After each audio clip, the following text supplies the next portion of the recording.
Hi, ನಮಸ್ಕಾರ ಎಲ್ಲ ಚಾಲಕ ಮಿತ್ರರಿಗೆ. ಇದರಲ್ಲಿ ಮುಖ್ಯವಾಗಿ ಸಾರ್ವಜನಿಕರಿಗೂ ಕೂಡ ಅತಿ ಪ್ರಯೋಜನಕರವಾದಂತಹ ವಿಡಿಯೋ. ಆದಷ್ಟು ಶೇರ್ ಮಾಡಿ. ಏನು ರಾತ್ರಿ ವೇಳೆಯಲ್ಲೂ ಕೂಡ ಹಲವಾರು ವರ್ಷಗಳಿಂದಲೂ ಕೂಡ ಚಾಲಕ ವೃತ್ತಿಯಲ್ಲಿರ್ತಕ್ಕಂಥವರು ಗ್ರಾಹಕರುಗಳಿಗೆ ಉತ್ತಮ ಸೇವೆಯನ್ನು ಕೊಟ್ಕೊಂಡು ಬರ್ತಾ ಇದ್ರು. ಆದರೆ ಅದು ವಿಚಾರಗಳು ಕೂಡ ಎಲ್ಲೂ ಅಷ್ಟೊಂದು ದೊಡ್ಡ ಮಟ್ಟಕ್ಕೆ ವೈರಲ್ ಆಗ್ತಾ ಇರಲಿಲ್ಲ. ಆದರೆ ಇತ್ತೀಚಿನ ದಿನಮಾನಗಳಲ್ಲಿ ಸಾಮಾಜಿಕ ಜಾಲತಾಣಗಳು ಆಕ್ಟಿವ್ ಆಗಿರುವಂತಹ ಸಂದರ್ಭಗಳಲ್ಲಿ ಮತ್ತು ಹೊರಭಾಗದಿಂದ ಬರುವಂತಹ ಗ್ರಾಹಕರುಗಳು ಕೂಡ ಚಾಲಕರುಗಳಿಗೆ ಒಳ್ಳೆಯ ಅಭಿಪ್ರಾಯಗಳನ್ನು ಕೊಡ್ತಾ ಇರೋದ್ರ ಜೊತೆಯಲ್ಲಿ ಚಾಲಕರುಗಳು ಕೂಡ ಉತ್ತಮವಾದ ಸಂದೇಶಗಳನ್ನು ಆಟೋ ರಿಕ್ಷಾಗಳಲ್ಲಿ ಬರೆದಾಕೋದ್ರ ಮುಖಾಂತರವಾಗಿ ಕೊಡ್ತಾ ಇದ್ದಾರೆ. ಆ ಒಂದು ಉತ್ತಮವಾದ ಸಂದೇಶವನ್ನು ಮೊನ್ನೆ ರಾತ್ರಿ ಒಬ್ಬರು ಗ್ರಾಹಕರು ತಮ್ಮ ಇನ್ಸ್ಟಾಗ್ರಾಮ್ ಖಾತೆಯಲ್ಲಿ ಹಂಚಿಕೆಯನ್ನು ಮಾಡಿಕೊಂಡಿದ್ದಾರೆ. ಅದು ತುಂಬ ವೈರಲ್ ಆಗಿದೆ.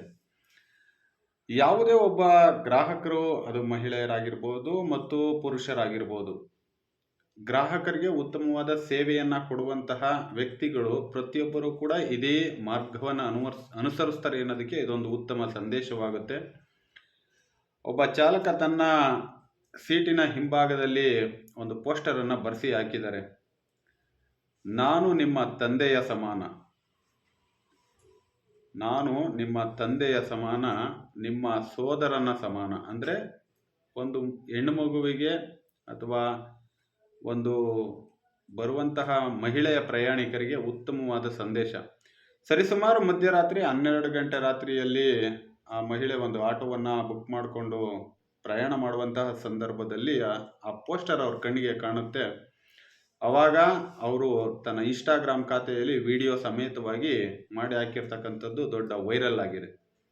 ಅದು ನೋಡಿ, ರಾತ್ರಿ 12 ಗಂಟೆ ಸಮಯದಲ್ಲೂ ಕೂಡ ಆಟೋವನ್ನು ಜನ ಬಳಕೆ ಮಾಡೋದಕ್ಕೆ ತುಂಬ ಉತ್ಸುಕರಾಗಿರ್ತಾರೆ. ಅಂದರೆ ಅದಕ್ಕೆ ಒಂದು ಸ್ಪಷ್ಟವಾದ ಸಂದೇಶ ಆಟೋ ಚಾಲಕರುಗಳ ಮೇಲೆ ಇರತಕ್ಕಂತಹ ನಂಬಿಕೆ.